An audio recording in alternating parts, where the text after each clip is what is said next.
Hi, my name is Glenn Keller, And I'm Dimple Shah. and welcome to our greatest strength. So we are, for one, very, very excited because now we are having guests who approach us and they express interest in being on our show. One such guest was what you saw in one of our previous episodes, Teresa Conroy Roth. And another guest is my very dear friend Viadehi, who reached out to me and she expressed her interest to be on our episode. So thank you for reaching out, Viadehi, and we are super excited to chat with you today. Thank you. Thank you for having me over. Like, I feel extremely honored. Wonderful, wonderful. Pleasure is all ours. And just so you know, Glenn and our audience, Vede and I, we go back, gosh, what, 18 some 18, years? 18, 19 years. Yeah. Oh, okay. Yes. So yes, when we moved to Indianapolis from Missouri, she was one of the first friends we had in the first friend circle that we had Yeah. back at the time. We've known each other since 2007, I think. Yes, 2007 is correct. And then life happened. We got busy. We took a hiatus from our relationship, I guess. And then we again got back together and picked up back from where we had left off. It felt like nothing was lost, right? Yeah, So absolutely. we are very, very close, and she's a dear friend of mine, which is why I'm more excited to have her on our show. Again, thanks, Vede, for being here. Okay. Okay, let's just to start off, to set some background. Videhi, can you tell us a little bit about your journey to the US, how you came to be here and what that was like along the way? Sure. Hello, everyone. My name is Viadehi Dongre. I did my bachelor's in India. I'm an engineer. So I did my bachelor's of engineering in India. And when I was pursuing options, so I had a job, and I graduated in 2002, and in 2002 in India, then Dimple would correlate with this. Everybody was becoming a developer in India, and all I knew was I didn't like it. I wasn't bad at it, but I just didn't enjoy it. I had more of a mechanical metallurgical engineering background. I'm a metallurgist by profession, and I wanted to do something hands on, and I wanted to have that kind like a core industry job, as they would call it. And so I had an MBA option. I had a job that would have paid decent. Like back in the day, it felt like a lot of money, but I I'm somebody who also goes by my gut feeling, and if my heart if it doesn't feel right, I don't do it. It doesn't matter how rewarding it is. um, and another recent example of a job that I turned down, which just didn't feel right. And so I applied for my master's and I got a scholarship. So in my world, the options were pretty easy because I felt like I can come pursue my master's on a scholarship, or I can get my MBA, or I can be miserable at being a developer, and that job was the last option. So I felt, if I get to see the world on my own, and if I get another degree, what is the worst thing that will happen? Like, I'll have to come back, like, the word, because people used to tell it was a recession, like, after the Y2K recession, they're like, oh, people in the US are not getting jobs anymore. And I felt like, well, if that's the worst thing, that's fine. I still get a degree out of it. I get to stay abroad for 2 years. I get to travel. I get to get those experiences and I can always come back. But so that's what brought me into this country. I went to University of Missouri Rolla. I pursued a master's in ceramic engineering, which is a branch of material science. At some point, so my research was in chemistry. My thesis was cerium oxide coatings for Boeing aircraft. So Missouri is big on Boeing, and a lot of the research Yeah. was funded by Boeing. So very interesting project. They were interested in me. It was a chemistry based project, although the degree was in material science. I had the opportunity of turning that into a PhD, but I declined that after I had a job. And I eventually got that job, got my work visa taken care of. And, I felt like, okay, that one thing was done. My first job was in powder metallurgical industry. So it may not be a dream job to someone else because it wasn't like Mac 7, like fancy San Francisco. Here, my job was in Arkansas, and like rural Arkansas. But it was a powder metallurgical automotive tier 1, tier 2 company kind of a job. And that's what I wanted to do because I wanted to be a part of the core industry. So I was very excited about it. And I got to travel to like Ford, GM, Chrysler, worked with a lot of American automotive.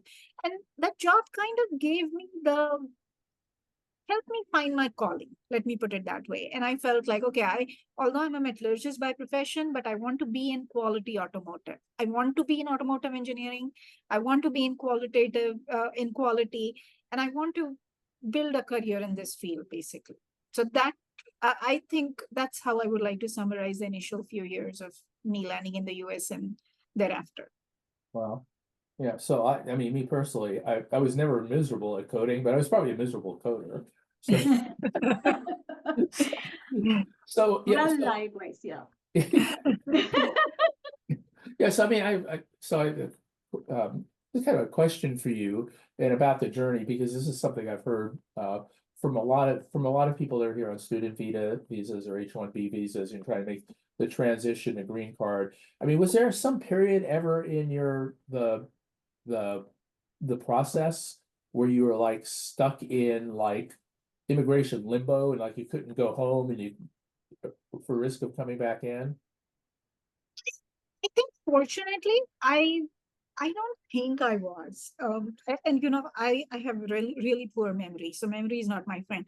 But I was fortunate in that sense because I do remember. So, and I'm saying this because my brother was stuck in the country for like similar reasons, and he couldn't even go. But I got my green card in 2011, so things weren't as bad back then. I will Yeah, say it that way. So I remember I've gone to Canada once to get my visa stamp because I couldn't go to India. But yes, I don't think things were as bad then as they are now because I have my team in the US now. And now when I see that they have 20 years worth of wait, or my brother went back to India because he had like 25 plus years of wait for green card. So I was fortunate in that sense. Things weren't nearly as bad. And plus, being in, I think, manufacturing, it helps expedite the visas, and our categories and all of that are like the expedited ones as compared to mainstream. Yeah, I do remember you were one of the lucky ones. I know when we first Yeah, got together, we clicked on the fact on how we are all stuck in the immigration process and all the challenges and everything, but you were one of the lucky ones that you didn't have a lot more of grievances like we had. yeah. And I'll be very honest, I don't even remember how we got it. Like it's so long ago. Because this was long ago. Yeah. Yeah. Good, good. I'm glad. So, tell us, Vaidehi, share with us, for you as an immigrant, what was the most difficult part for you, for when you are here in the US? And what is something that's like a breeze? It's wonderful to be living here in the US. Some of the difficult things were, being away from home, right? Like I'm somebody who so I come from a big city in India.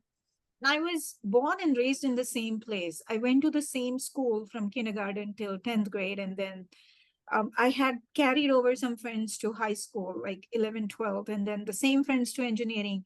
And I'm an introvert. So and I was very close to my cousins. So my world was very small like that. And I never had to challenge myself because I had my cousins growing up. They were my friends. And then I had my school friends and they knew me. So for an introvert, it's a lot of efforts to get out of your comfort zone and reach out to people and try to build those new relationships. And I lucked out. I didn't have to do it until I was in India, but then you're away from family and then you're in a foreign land. I mean, language wasn't a barrier, but food is, the weather was like Missouri was harsh like that. I come from a very like hot part of India, I would say. And then here I am in Missouri, which like Midwest and brutally cold and no family around and the feeling of homesickness. And at the same time, then you have to put in the efforts to build those new channels and build those new relationships.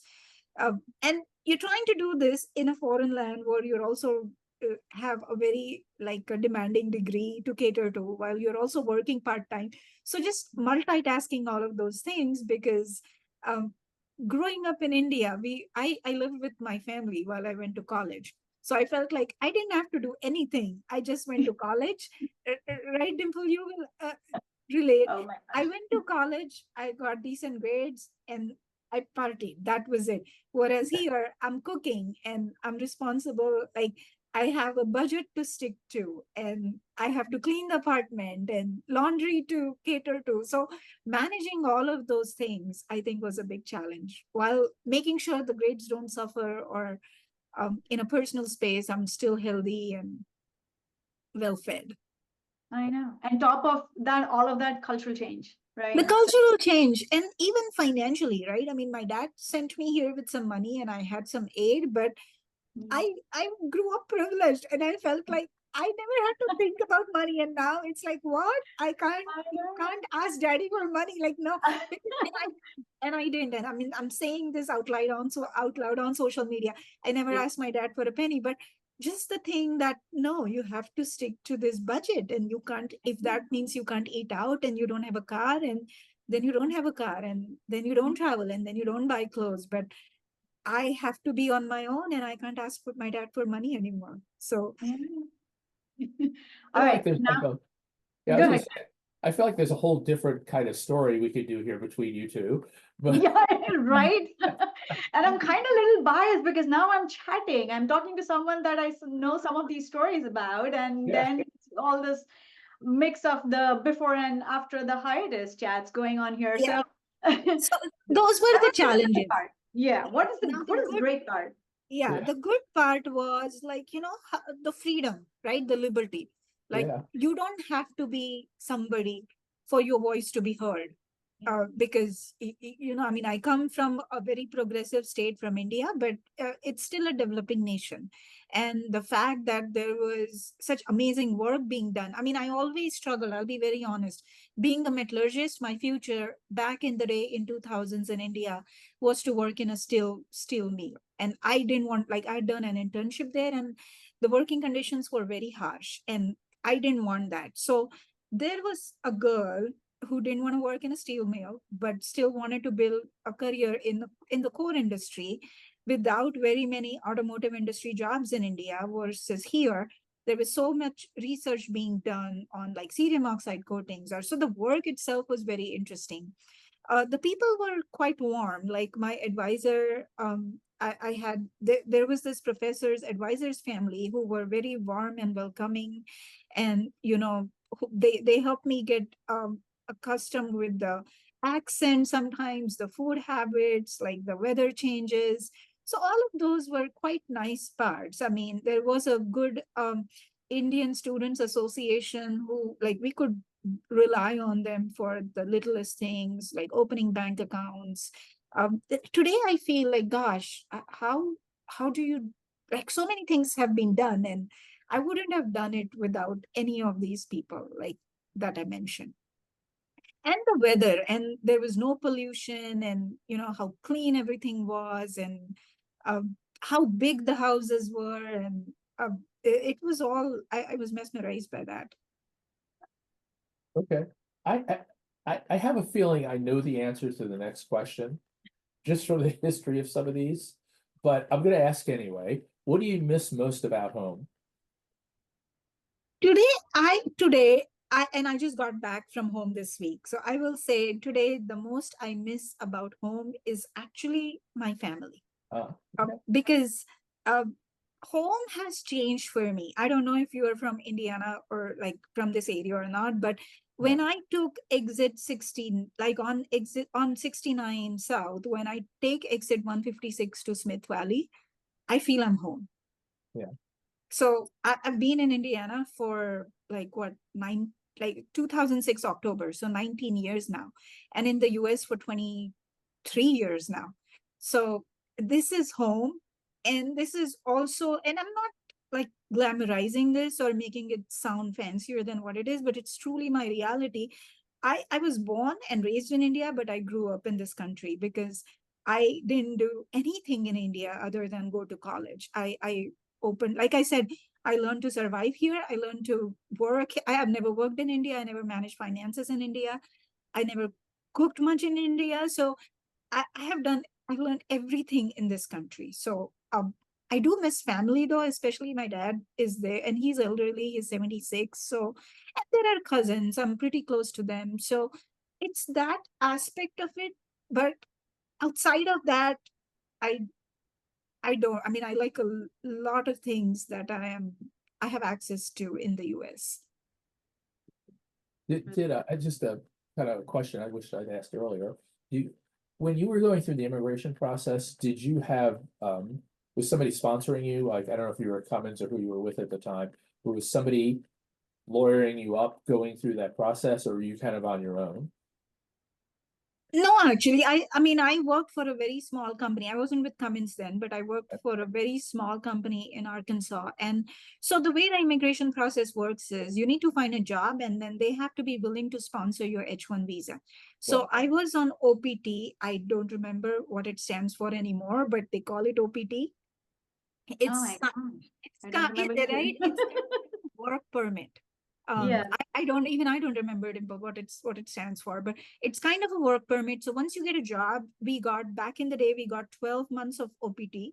And within that 12-month time frame, your employer has to be willing to file for your H1. And that's what they did. So my first company, he's in Powder Parts in Arkansas, they filed for my visa. Yeah, so for Glenn and for our viewers who don't know what OPT is, so when we do our schooling here, any kind of master's, bachelor's, whatever, we are on a 12-month period called OPT. So as a student, we are given that buffer for 12 months before we find a job and then find a sponsor to do that.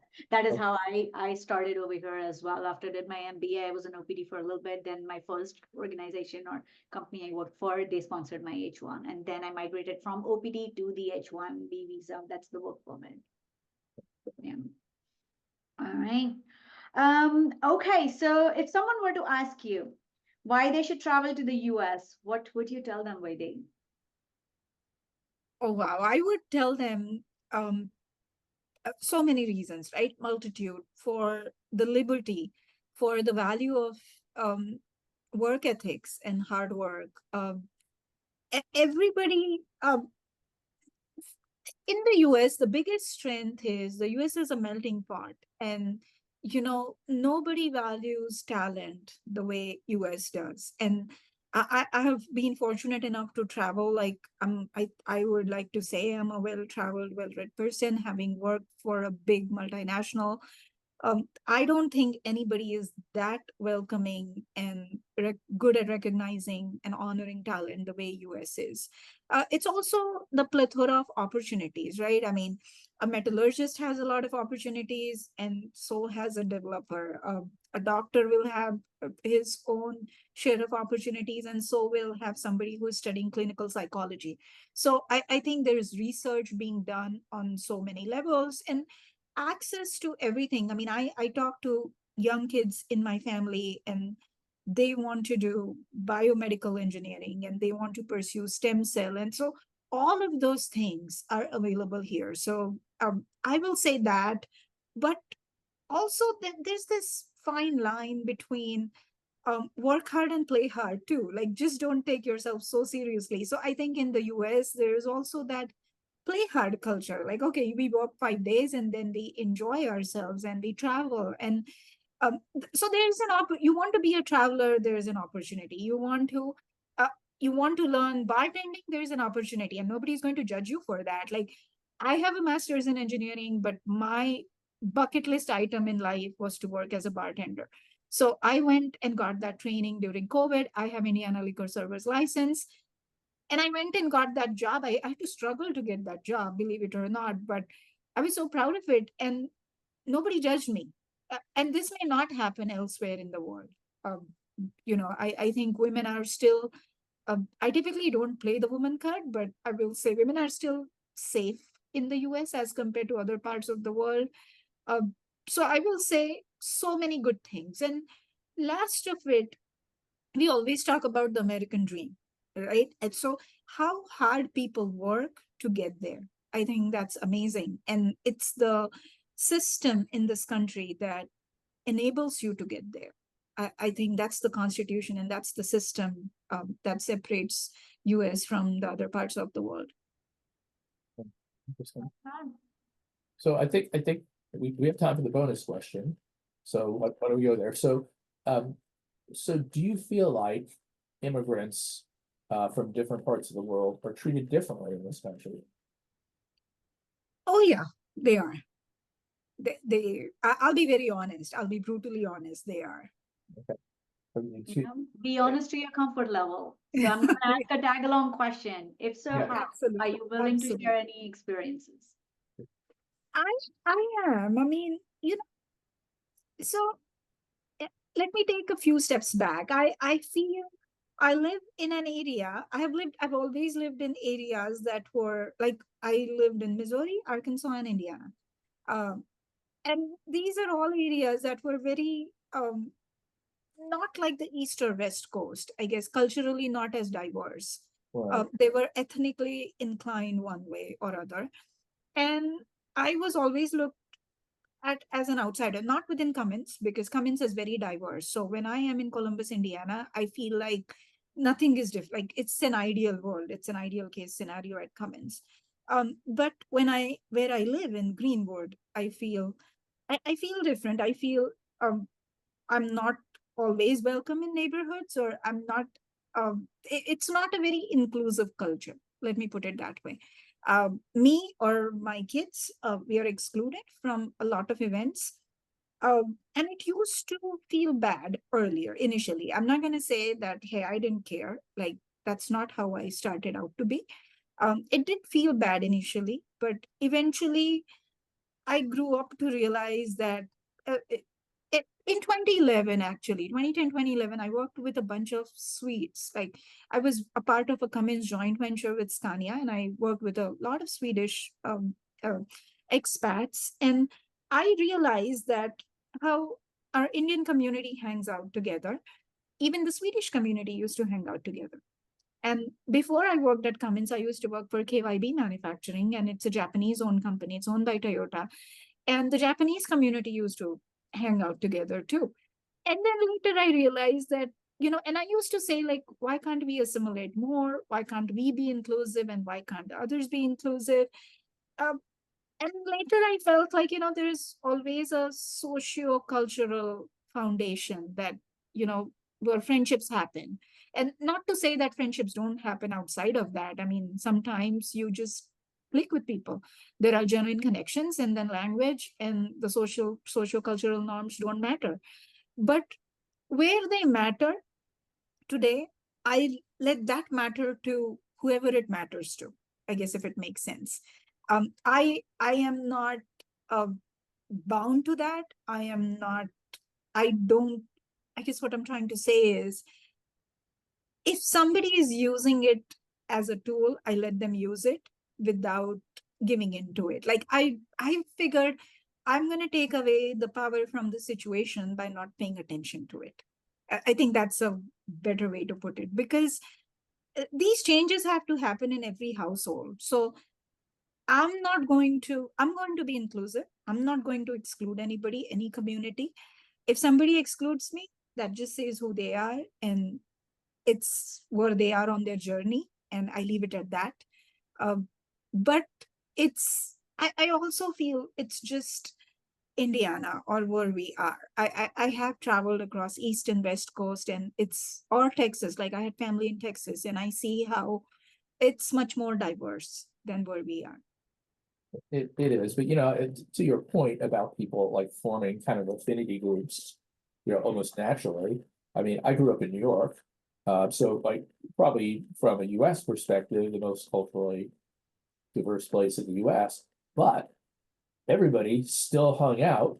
I mean, the Italians hung out together, Germans hung out together, the Jewish people hung out together, right? So it was, we still even people from like Eastern Europe, now that this is kind of a thing now in New York, I talk to friends that still live there. It's like, well, the Ukrainians don't hang out with the Slovakians and all that. So it's kind of, I think there's a natural human element to that. Yeah. And I think it's good that you recognize that sometimes it's just, I don't want to use the the term ignorance, but I don't know, maybe it's discomfort or, and to be sure, there's real biases out there, but Yeah. sometimes it's just people don't know any better. Yeah. Absolutely, absolutely. And the minute I realized that, like you said, people just, I mean, people just know what they know. And if they don't know that, they don't know that. And I figured it's not my job to make them aware of that. They're on their journey and they'll figure it out. But another important life skill I learned was I don't take things personally anymore. Like, I feel, okay, if somebody wants to exclude me, that's on them. I'm still going to respect them. If they need help, if they reach out, I'm still going to help them. Uh, because I think that's how we can bring inclusivity to the society, to the community, because if I start holding it against people, then I'm just no better and I'm not changing, I'm not helping any change in any way whatsoever. Someone's got to be the grown up in the room. But also to keep myself grounded, I also remind myself that every one person who was exclusive, I found two people who were inclusive, whether it was at work or university or at a restaurant, or you find one person who's totally ignorant and then you find two people who are so well rounded. So I'd rather pay attention to those two people. Yeah. I love this discussion. And what I thought about is this discussion is about how we feel included or otherwise, right? Affinity groups, when you talked about. This is us being intentional and aware of where we land on the spectrum from inclusivity to doing our own thing. I'm thinking, what if we all make a conscious choice to pick people and choose to hang out with them, people who don't look like us or think like us. That could be first step for everyone, for you, for me, for her, for our listeners, that recognize what my groups are. And like, hey, Glenn, do we hang out outside of this? Let's meet for coffee. Let's talk about what your world is like outside of Country Mark and our greatest strength. That would be an intentional step that I'm taking to make sure that people at least know, well, if you want to know Dimple, she's open just because she's taken that first step. What if we all start thinking about how this reflects outwardly? It's very important to recognize how we feel, whether or not we feel included. Like Viadehi said, don't take it personal, things like that. But I feel like just when you both were talking, it just triggered in me that wouldn't it be so cool if we start trying to intentionally approach others and hang out with them once in a while, so that we can open up more doors, not just for us, but even for them. So I thought it was No, absolutely. I mean, on a conscious level, yes, absolutely. All right. Well, thank you so much once again, Viadehi, for being here, for reaching out, and for these candid discussions. We really, really enjoyed the talk. Thank you, Glenn, and thanks, Dimple. Thanks a lot for having me over. It was a And- wonderful discussion. And thank you to all our viewers for watching. I encourage you and ask you to share, repost, and definitely subscribe. And if you know anybody that might be a good guest, we certainly like to hear that. Yeah. Thanks to everyone for watching. Thanks. Okay. Bye. Thank you. Bye. Bye-bye. Bye.